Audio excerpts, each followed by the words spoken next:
Hello friend, मैं स्मृति ऐश्वर्या आप सभी का स्वागत करती हूं आपके अपने यूट्यूब चैनल स्टडी विद स्मृति पे। आइए शुरू करते हैं आज की क्लास। आज की क्लास में मैं आप लोगों को जेपीएससी और बीपीएससी के मुख्य परीक्षा के लिए एक प्रश्न का उत्तर कराने वाली हूं। और ये प्रश्न जो मैंने लिया है प्राचीन भारत के इतिहास विषय से। टॉपिक है मगध साम्राज्य। मगध साम्राज्य के उत्कर्ष से मैंने एक और प्रश्न बनाया था जो इसके पहले क्लास में मैंने कराया है। उसमें मैंने आपको बताया था कि मगध साम्राज्य के उत्कर्ष में जो अलग अलग जो शासक थे उन्होंने अपनी महत्वपूर्ण भूमिका निभाई और साम्राज्य का विस्तार किया। आज की क्लास में मैं इसी से संबंधित एक प्रश्न को लेकर के आई हूँ जिसमें अन्य कारणों की भी चर्चा की जाएगी। चलिए शुरू करते हैं आज की क्लास को और लेते हैं आज का प्रश्न है मगध साम्राज्य के उत्कर्ष की सफलता के कारणों को विस्तार से बताइए। मगध साम्राज्य का उत्कर्ष किस तरीके से सफलता प्राप्त किया, उसका कारण बताना है। जब मैंने इसके आंसर किए, इसके 3 भाग किए हैं। सबसे पहले भूमिका का, दूसरा भाग मुख्य भाग और तीसरा भाग निष्कर्ष का है। हम लोग सबसे पहले भूमिका को देखेंगे।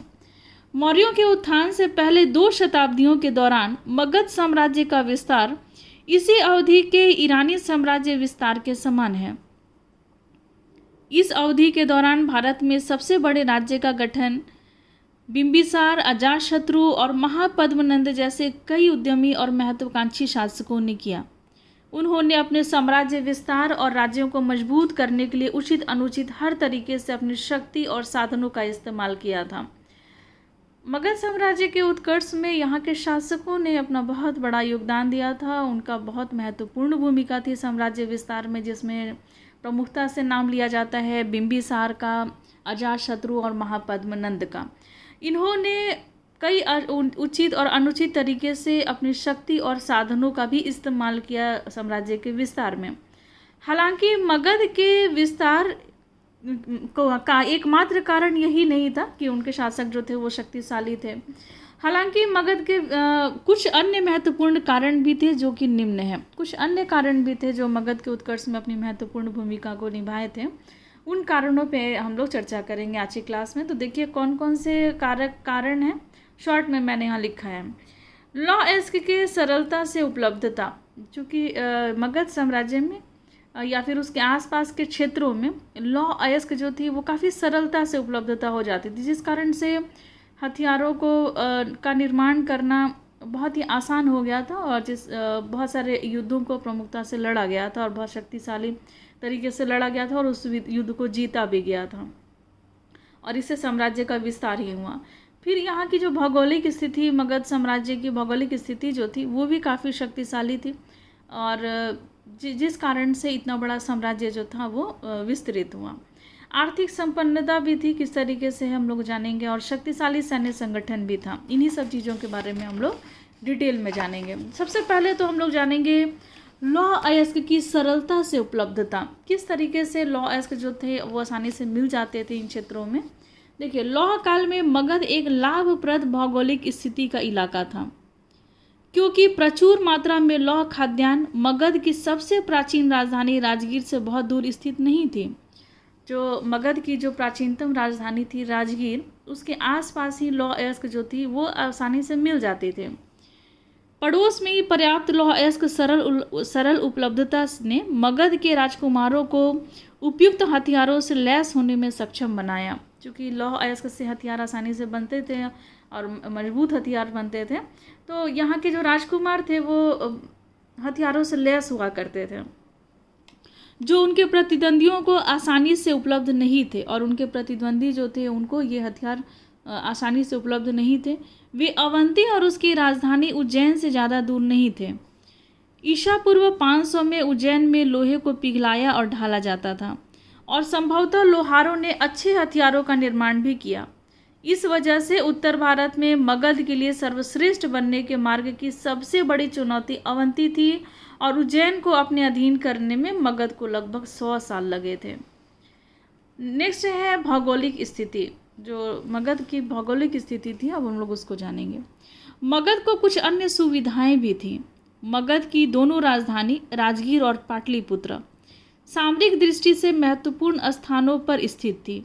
राजगीर जो थी वो 5 पहाड़ियों के एक समूह से घिरा हुआ था। लिहाजा उन दिनों यहाँ यह अभेद्य था। जब तोपें नहीं थीं और किलों को नष्ट करना आसान नहीं था, क्योंकि वो 5 पहाड़ियों से घिरा हुआ था। राजगीर और प्राचीनतम जो राजधानी थी मगध साम्राज्य की, वो राजगीर ही थी। उस समय में तोप का निर्माण नहीं हो पाया था, तो इस कारण से जो किले बनाए जाते थे चारों तरफ से, तो उसको भेदना बहुत मुश्किल होता था, आसान नहीं था। ईसा पूर्व 5वीं शताब्दी में मगध के राजकुमारों ने अपनी राजधानी राजगीर से पाटलिपुत्र स्थानांतरित कर दी, जिसके चारों तरफ के आवागमन वाले निर्णायक स्थानों पर कब्जा कर लिया।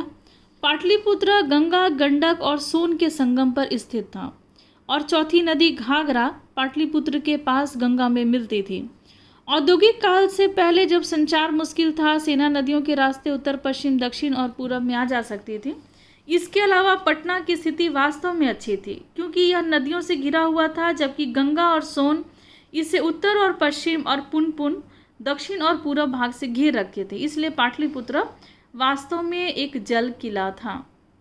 तो जो राजधानियाँ थी, जो प्राचीनतम राजधानी राजगीर और फिर बाद में पाटलिपुत्र बनाई गई, तो ये दोनों अभेद्य थी। पाटलिपुत्र जो थी वो चारों तरफ से नदियों से घिरा हुआ था, और राजगीर जो था वो चारों तरफ से पहाड़ियों से घिरा हुआ था। तो इनको भेद कर पाना बहुत ही मुश्किल था, और जिस कारण से ये मगध साम्राज्य जो थी वो विस्तृत हो पाई, या उसकी जो भौगोलिक शक्ति थी वो बढ़ पाई। मतलब भौगोलिक शक्ति थी जो मगध साम्राज्य के विस्तार में अपनी महत्वपूर्ण भूमिका निभाए। अब हम लोग जानेंगे आर्थिक संपन्नता के बारे में। मगध मध्य गंगा के मैदानों के बीच में स्थित था। गंगा इसे परिवहन और कृषि दोनों सुविधाएं प्रदान करती थी। परिवहन, गंगा जो था वो परिवहन भी प्रदान करता था, और कृषि भी, जैसे कि सिंचाई की अच्छी सुविधा हो जाती थी, या फिर यहाँ की मिट्टी जो थी वो बहुत ज़्यादा उपजाऊ थी। तो परिवहन और कृषि दोनों सुविधाएं प्रदान करती थी ये गंगा। चूँकि अधिकांश महाजनपद गंगा के मैदानों में स्थित थे, इसलिए नदियों के रास्ते वे वहाँ पहुँच सकते थे। ईसा पूर्व 6ठी शताब्दी में पटना के दक्षिणी भाग में पर्याप्त लकड़ी पाई जाती थी। पटना का जो दक्षिण भाग था वहाँ पर लकड़ियाँ बहुत ज़्यादा पाई जाती थीं, क्योंकि ये इधर छोटा नागपुर का क्षेत्र था। इधर मेगास्थनी और यहाँ जंगल झाड़ की प्रधानता हुआ करती थी, तो लकड़ियाँ बहुत ज़्यादा पाई जाती थीं।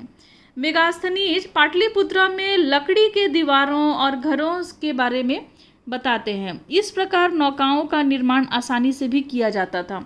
चूँकि लकड़ियाँ आसानी से मिल जाती थी, तो लकड़ी मिल जाने से जो नौकाएं जो थीं वो आसानी से मिल जाती थीं। और पाटलिपुत्र में लकड़ियों के दीवारों और घरों के बारे में भी बताते हैं मेगास्थनीज, कि यहाँ पर लकड़ी के भी घर होते थे, दीवार होती थी, तो लकड़ियाँ आसानी से मिलती थीं। इनसे मगध को पूर्व और पश्चिम में साम्राज्य विस्तार में एक महत्वपूर्ण भूमिका निभाई थी। पूर्व में और पश्चिम में साम्राज्य विस्तार में महत्वपूर्ण भूमिका निभाई ये लकड़ियाँ। नाव आसानी से बन जाते थे। और चारों तरफ से तो नदियों से घिरा हुआ था पटना। इसी तरह कृषि के लिए अनुकूल वातावरण में ने मगध की सहायता की, और चूंकि कृषि के लिए भी अनुकूल था, बारिश भी अच्छी होती थी, गंगा नदी भी थी, बहुत सारी ऐसे नदियाँ थी जिसके आसपास का जो क्षेत्र था काफ़ी उपजाऊ था, तो कृषि भी बहुत ही महत्वपूर्ण भूमिका निभाए मगध साम्राज्य के उत्कर्ष में। एक बार जंगल की सफाई हो गई, फिर जलोढ़ मिट्टी बेहद उपजाऊ साबित हुई। भारी वर्षा के कारण यहाँ सिंचाई के बिना भी उत्पादन संभव था। अगर सिंचाई नहीं भी होती थी तो भी उत्पादन हो जाता था। ग्रामीण इलाकों में धान के किस्मों का उत्पादन होता था। यह क्षेत्र इलाहाबाद के पश्चिम क्षेत्रों की तुलना में कहीं अधिक उत्पादन योग्य था। इससे स्वाभाविक रूप से किसान काफ़ी अधिशेष खाद्यान्न का उत्पादन करने में सक्षम थे, जो करों के रूप में शासकों के द्वारा ले लिए जाते थे। आर्थिक स्थिति भी अच्छी बनी रहती थी इस कृषि के कारण। मगध के राजकुमारों को भी शहरों के उदय और धातु के पैसे के इस्तेमाल से लाभ हुआ था। मगध के जो राजकुमार थे उनको भी शहर का जो उदय हो रहा था उससे, और धातु के पैसे का जब इस्तेमाल होना शुरू हो गया था तो उससे भी काफ़ी लाभ प्राप्त हो रहा था राजकुमारों को। बुद्धकालीन पाली ग्रंथ में 20 शहरों का उल्लेख है। उनमें से ज़्यादातर मध्य गंगा के मैदानों में स्थित थे।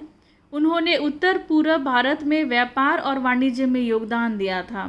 राजकुमार वस्तुओं की बिक्री पर कर लगाते थे, जिससे वे अपनी सेना के रखरखाव हेतु धन जमा करते थे। जो राजकुमार थे मगध साम्राज्य के, तो वो कर लगाते थे जब वस्तुओं का बिक्री होता था, उत्तर पूर्व की तरफ से व्यापार होता था, तो जो कर मिलता था उससे ये लोग क्या करते थे, सेना के रख रखाव पर धन को खर्च करते थे। तो जब सेना पे अधिक खर्च होगा, सेना शक्तिशाली होगी, तो साम्राज्य का विस्तार होना निश्चित है।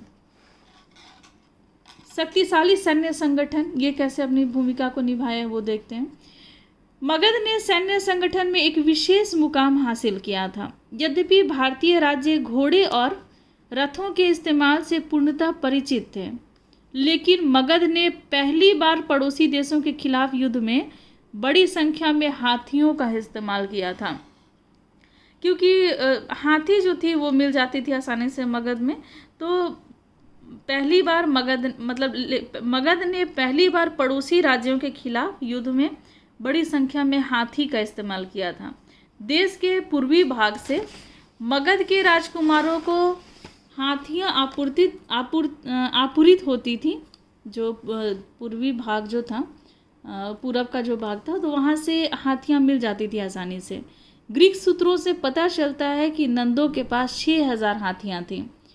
वे किलों को ध्वस्त करने और जंगलों और दलदलों से युक्त सड़क विहीन रास्तों से होते हुए आगे बढ़ने में हाथियों का इस्तेमाल करते थे। वैसे रास्ते जो बहुत ही दुर्गम थे, जहाँ पर जाना आसान नहीं होता था, जो दलदल वाली जगह थे या फिर जंगल वाला जो जगह था, तो या फिर किलों को ध्वस्त करने के लिए हाथी का प्रयोग किया जाता था, या वैसे जगह से जहाँ पर जाना मुश्किल होता था तो वैसे जगह से हाथी का प्रयोग किया जाता था युद्ध को लड़ने के लिए। अब युद्ध के लिए अब क्या है निष्कर्ष अब हम लोग देखेंगे। अतः हम यह भी कह सकते हैं कि मगध साम्राज्य के रूढ़ि विरोधी चरित्र के लोग थे। यहाँ किरात और मगध के लोग बसे हुए थे, जो रूढ़िवादी ब्राह्मणों की दृष्टि में नीच थे।